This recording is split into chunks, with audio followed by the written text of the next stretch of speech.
உள்ளங்கை அத்தனை சிறிய மேகம் எழும்புகிறது என்றார். அப்போ சின்ன மேகம் இப்ப அப்படியே சமுத்திரத்துக்கு மேல இருந்து எழும்புது. அப்ப நீர் ஆவியாகுது. ஆமா, அப்ப சமுத்திரத்திலிருந்து ஆமா நீர் ஆவியாகி ஒரு உள்ளங்கை, மனுஷனுடைய உள்ளங்கை அளவுதான் மேகம் அப்படின்னா இவ்வளவுதான். ஆமா, இந்த உள்ளங்கை அளவுதான், இவ்வளவுதான். இந்த உள்ளங்கை அளவுதான் ஒரு மேகம் வருது. ஆமா, இந்த காலை வேளையில உள்ளங்கை மேகம் வந்து கொண்டிருக்கிறது. Praise the Lord. உங்களுடைய ஊழியத்தை ஆசீர்வதிக்க, விசுவாசிகளே உங்களை ஆசீர்வதிக்க.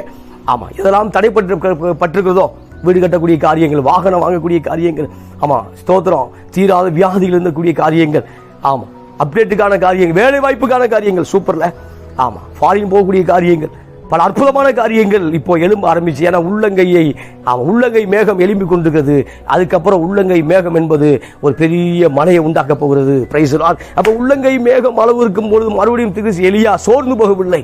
அதுதான் எலியாவுடைய கேரக்டரை பார்க்கிறோம். அதுதான் எலியா. அப்ப எலியானா யாருன்னா, கர்த்தருக்கு முன்பாக நிற்கக்கூடிய மனுஷன், தேவன் சொல்லக்கூடிய ஆமாம் அந்த காரியத்தை முடிக்கிற வரைக்கும், அந்த சொல்லப்பட்ட சொல் செயல் வடிவமாக மாறுவதற்கு வரைக்கும் ஜெபித்து கொண்டு